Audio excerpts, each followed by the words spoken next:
وہ اپنی سہیلیوں کے ہمراہ دور سے آتے ہوئے دکھائی دے رہی تھی، کالج بیگ کاندھے پر لٹکائے ہنستی مسکراتی۔ وہ روزانہ چھٹی کے وقت اس راستے سے گزرتی اور میں روز اس جگہ اس کا انتظار کرتا رہتا تھا۔ نہ جانے کیا نام ہے اس کا، مگر وہ اس قدر خوبصورت ہے کہ بس جب میں نے اس کو پہلی مرتبہ دیکھا تو دیکھتا ہی رہ گیا۔ ایسا نہیں ہے کہ میرے علاقے میں، میری قوم میں خوبصورت عورتوں کی کمی ہے، مگر دل جس پر آ جائے، اور میرا دل اس پر پوری طرح آ چکا تھا۔ باتیں کرتے کرتے اس نے اچانک میری جانب دیکھا۔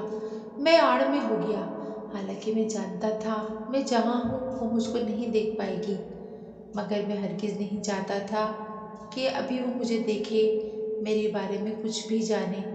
مجھے مناسب وقت کا انتظار تھا۔ امی، امی کہاں ہیں آپ؟ صبا نے گھر میں داخل ہوتے ہی شور مچانا شروع کر دیا۔ کوثر ہاتھ پوچھتے ہوئے کچن سے نکل آئی۔ آ گئی میری بیٹی؟ جی ہاں، اب جلدی سے کھانا نکالیں، مجھے سخت بھوک لگی ہوئی ہے۔ امی، رات کو میرے دوست فرح کی سالگرہ ہے، صبا نے کھانے کی میز پر اطلاع دی۔ صبا، میں نے تمہیں پہلے بھی بتایا تھا کہ تمہارے ابو تمہارا روز روز گھر سے نکلنا پسند نہیں کرتے ہیں۔ ابھی 2 دن پہلے ہی تو تمہارا سارا گروپ شاپنگ کرنے نکلا ہوا تھا، کوثر نے کہا۔ کیا امی؟ صبا نے حسب معمول منہ بنا لیا۔ سب لڑکیاں ہی ہیں، ساتھ جائیں گے ساتھ آ جائیں گے، میں کچھ نہیں جانتی، کوثر نے صفائی میں کہا۔ اپنے ابو سے خود اجازت لے لینا، ان کو تمہارا نہ تو روز روز باہر جانا پسند ہے، نہ اتنی رات کو گھر واپس آنا۔ ابو جی، میرے پیارے ابو جی، صبا پیچھے سے آ کر ان کے گلے سے لٹک گئی۔ اشفاق صاحب نے اخبار سے سر اٹھا کر اس کو دیکھا۔ جی کو نئی فرمائش؟ ابو جی، لاڈ میں کاف کے وقت ہی کہا جاتا ہے۔ اوہ میرے پیارے ابو، اصل میں آج میری دوست فرح، وہی فرح یہاں آگے ہی تو رہتی ہے، صبا نے وضاحت کی۔ آج اس کی سالگرہ ہے، ہم سب فرینڈز انوائٹڈ ہیں۔ یہ بات ہے، اشفاق صاحب گویا ہوئے۔ جی، تو آپ سے جانے کی پرمیشن چاہیے، اور تھوڑے سے پیسے گفٹ کے لیے، یعنی 1000 روپے بس، صبا نے بات ختم کی۔ اشفاق صاحب کوثر پر تو خوب گرجتے برستے تھے، مگر اکلوتی بیٹی کی ضد کے آگے ہار جاتے تھے۔ ایسا ہمیشہ ہی ہوتا تھا۔ چلو ٹھیک ہے بیٹا، مگر جلدی واپس آ جانا، حالات بالکل ٹھیک نہیں ہیں، خاص طور پر جوان لڑکیوں کے لیے، آخری جملہ انہوں نے اپنے دل میں کہا تھا۔ میں بے چینی سے شام کا انتظار کر رہا تھا۔ میں نے صبح اس کی گفتگو سن لی تھی، آج اس کو دعوت پر جانا تھا۔ میں اس کی سج دھج دیکھنے کو بے قرار تھا۔ آج سے پہلے میں نے ہمیشہ اس کو کالج کے سفید یونیفارم میں ہی دیکھا تھا، نہ جانے رنگ اس پر کیسے لگتے ہوں گے۔ میں بے چینی سے شام کا منتظر تھا۔ صبا، کوثر اس کو آوازیں دیتی اندر آئی، مگر ڈریسنگ ٹیبل کے آگے کھڑی صبا کو دیکھ کر ان کے ماتھے پر بل پڑ گئے۔ یہ تم نے کیا پہنا ہوا ہے؟ سیاہ جھلملاتے ہوئے لباس میں ملبوس صبا ان کی طرف مڑی۔ میکسی ہے ماما جان، اور کیا؟ وہ اٹھلائی۔ یہ تم لائی کہاں سے ہو؟ میکسی، جو کہ انتہائی گہرے گلے والی تھی، اس کی آستینیں غائب تھیں۔ اس دن جو شاپنگ کے لیے گئے تھے تو وہیں سے لائی تھی، صبا نے انتہائی بے نیازی سے بالوں میں برش پھیرتے ہوئے جواب دیا۔ تم یہ بیہودہ کپڑے پہن کر ہرگز گھر سے باہر نہیں نکلو گی، اگر تمہارے ابو نے دیکھ لیا تو۔ امی پلیز، ہر وقت ابو کا ڈراوا نہ دیا کریں، اس نے ماں کی بات کاٹ دی۔ اب آپ دونوں کے پرانے خیالات کی وجہ سے میں اپنے شوق بھی پورے نہ کروں؟ سب لڑکیاں ایسے ہی کپڑے پہن رہی ہیں۔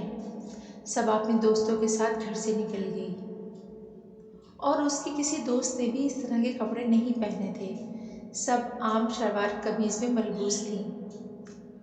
کوثر ماتھے پر بل ڈالے اسے گھورتی رہ گئی، مگر ان کے بس میں کچھ نہیں تھا۔ صبا ان کی اکلوتی اولاد تھی، لاڈ پیار نے اس کو بے حد بگاڑ دیا تھا، اور یہ انہی کی بے جا حمایت تھی جس کی وجہ سے اشفاق صاحب بھی اس کو کچھ کہتے گھبراتے تھے۔ اپنی ساری جھلاہٹ وہ کوثر پر نکالا کرتے تھے۔ شکر ہے اس وقت وہ گھر پر نہیں تھے، ورنہ نہ جانے کیا ہوتا۔ کاش صبا جلدی گھر آ جائے اور اشفاق کی نظر پڑنے سے پہلے کپڑے بدل لے۔ انہوں نے دل میں دعا کی، کوثر کی دعا آج قبول نہیں ہوئی۔ صبا نہ صرف بہت دیر سے لوٹی بلکہ دروازے بھی اشفاق صاحب نے ہی کھولا۔ صبا کو دیکھ کر مارے رنج کے وہ کچھ بول ہی نہ سکے۔ صبا کو تو کوئی لحاظ ہی نہیں تھا۔ ابو جانی سوری میں لیٹ ہو گئی، بول کر وہ اٹھلاتی کمرے میں چلی گئی۔ کوثر دل میں ڈر رہی تھی کہ نہ جانے کتنی جھاڑ پڑنے والی ہے، مگر خلاف توقع اشفاق بالکل خاموش تھے۔ کوثر، جتنی جلدی ہو سکے صبا کے لیے کوئی رشتہ تلاش کرو۔ صبح ناشتے کے دوران انہوں نے کہا، میں جلد از جلد اس کے فرض سے ثبوت ہونا چاہتا ہوں۔ وہ تو اپنی بات کہہ کر آفس کے لیے روانہ ہو گئے، مگر کوثر دیر تک سوچتی رہی۔ ایسا نہیں تھا کہ حسین و کم عمر صبا کے لیے رشتوں کی کمی تھی، مگر وہ مڈل کلاس تھے۔ صبا جتنی حسین ہے اس سے کہیں اونچے اس کے خیالات تھے۔ وہ اکثر اوقات ماں کو بتاتی رہتی تھی کہ وہ بہت امیر، پڑھے لکھے اور بے حد ہینڈسم لڑکے سے شادی کرے گی، اور اگر لڑکے میں ان میں سے کوئی بھی ایک بھی خوبی کم ہوئی تو پھر وہ ہرگز حامی نہیں بھرے گی۔ کوثر جانتی تھی کہ صبا ایسی ہی ہے، بے حد ضدی اور ہٹ دھرم۔ وہ آرام سے اپنے باپ کے سامنے بھی ڈٹ کر کھڑی ہو سکتی تھی۔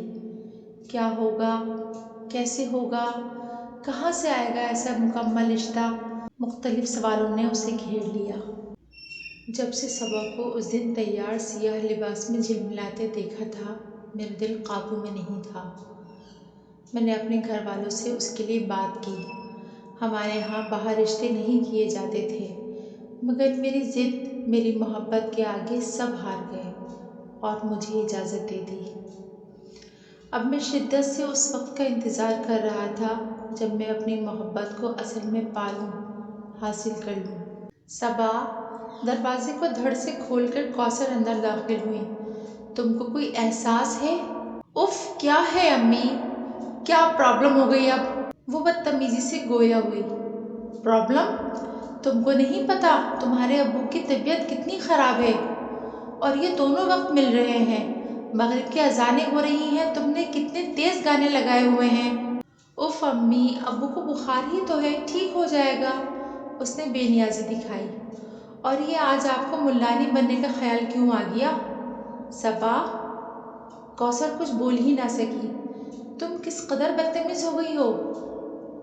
امی پلیز بور نہ کریں، جائیں ابو کے پاس جا کر بیٹھیں، وہ بیمار ہیں بقول آپ کے۔ آخری جملہ صبا نے آہستہ سے کہا، مگر کوثر نے سن لیا۔ خدا ہی تمہیں ہدایت دے۔ کوثر کمرے سے نکل آئی۔ صبا نے میوزک آہستہ نہیں کیا۔ یہ کیا ہے؟ کوثر کچھ بول ہی نہ سکی۔ گہری سرخ ساڑی میں ملبوس صبا بال کھولے، سرخ لپسٹک لگائے پری لگ رہی تھی۔ کیسی لگ رہی ہوں؟ اس نے داد چاہی۔ واہیات، انہوں نے جل کر کہا۔ سارا خاندان وہاں جمع ہوگا، کیا کہیں گے سب؟ ہمارا ایسا ماحول، اور پھر اس طرح سارا پیٹ نظر آ رہا ہے۔ مجھے کسی کی پرواہ نہیں ہے، صبا نے ٹھنک کر کہا۔ اگر ساڑی نہیں باندھنے دیں گی تو میں جاؤں گی ہی نہیں۔ نہ جاؤ، زیادہ بہتر ہے، کوثر نے جل کر کہا۔ اس حلیے میں تمہیں لے جا کر باتیں سننے سے بہتر ہے کہ تم گھر پر ہی رہو۔ تمہارے ابو تو میری جان ہی نکال لیں گے، پہلے ہی وہ تمہاری حرکتوں پر کڑتے رہتے ہیں۔ امی، ایک بات کہوں؟ مجھے لگنے لگا ہے آپ مجھ سے جلتی ہیں۔ میں اس قدر حسین، لمبی، گوری، ہر کوئی کہنے لگا ہے کہ میں آپ دونوں کی اولاد نہیں لگتی ہوں، جبھی آپ بہانے سے مجھے تیار ہونے سے روکنے لگی ہیں۔ صبا مذاق ہرگز نہیں کر رہی تھی۔ کوثر آنکھیں پھاڑے اس کو دیکھتی رہ گئی۔ ان سے کوئی جواب تک نہ بن پڑا۔ صبا اس حد پر آ چکی تھی، ان کو اندازہ نہیں تھا۔ اپنے شدید حسن کے احساس نے اس کو جیسے بانس پر چڑھا دیا تھا۔ کوثر اور اشفاق اس دن واقعی میں صبا کو گھر پر چھوڑ گئے۔ کوثر نے تو اس سے بات تک نہ کی تھی، بس آہستگی سے دروازہ بند کرنے کا کہہ دیا۔ صبا جیسے غصے میں آگ بگولا ہو رہی تھی۔ اس کے خوبصورت رخسار اس کی ساڑی کے ہم رنگ ہو رہے تھے۔ خاندان کی اس شادی کا وہ کب سے انتظار کر رہی تھی۔ آخر ایسا کیا ہے ان کپڑوں میں؟ ٹی وی پر فلموں میں تو ساری لڑکیاں اس طرح کے کپڑے پہنتی ہیں، ان کی مائیں تو ان کو کچھ نہیں کہتی ہیں۔ امی سچ میں مجھ سے جلنے لگی ہیں۔ کم عمر دماغ کی رسائی بس یہیں تک تھی۔ وہ پیر پٹکتے ہوئے آئینے کے سامنے آ کھڑی ہوئی۔ اپنے عکس پر نظر پڑتے ہی جیسے اس کا سارا غصہ ہوا ہو گیا۔ لال سرخ ساڑی، سلیو لیس بلاؤز جس میں سے آدھا پیٹ چمک رہا تھا، کالے گھنے بال شانوں پر بکھرے ہوئے تھے، گہری سرخ لپسٹک، اس سے اپنے ہی اوپر سے نظر نہ ہٹائی گئی۔ امی ابو کو تو رات دیر ہو جائے گی آتے آتے۔ وہ سوچنے لگی، کیا کروں؟ چلو فرح کی طرف چلتی ہوں، آخر اتنی محنت سے تیار ہوئی ہوں، کسی سے تو داد وصول کروں۔ ڈھیر سارا پرفیوم اپنے اوپر اسپرے کر کے وہ اسی حلیے میں باہر نکل آئی۔ میری سانسوں نے کسی تیز ترین خوشبو کو محسوس کر لیا اور میری آنکھیں پوری کھل گئیں۔ میں نے سامنے دیکھا، وہ بالکل وہی، اکیلی، تنہا، اٹھلا کر چلتی، لمبے کھلے بال، کھلا آسمان، ستاروں تلے تیز خوشبو، سرخ رنگ، یہ تمام چیزیں مجھے کتنی متوجہ کرتی ہیں۔ وہ مجھے اپنی طرف کھینچ رہی تھی، دیوانہ کر رہی تھی، بے بس کر رہی تھی۔ میں بے ساختہ اس کی طرف جھکا اور صبا کو نہ تو اندھیرے سے کوئی خوف محسوس ہو رہا تھا، نہ اپنے اکیلے پن سے۔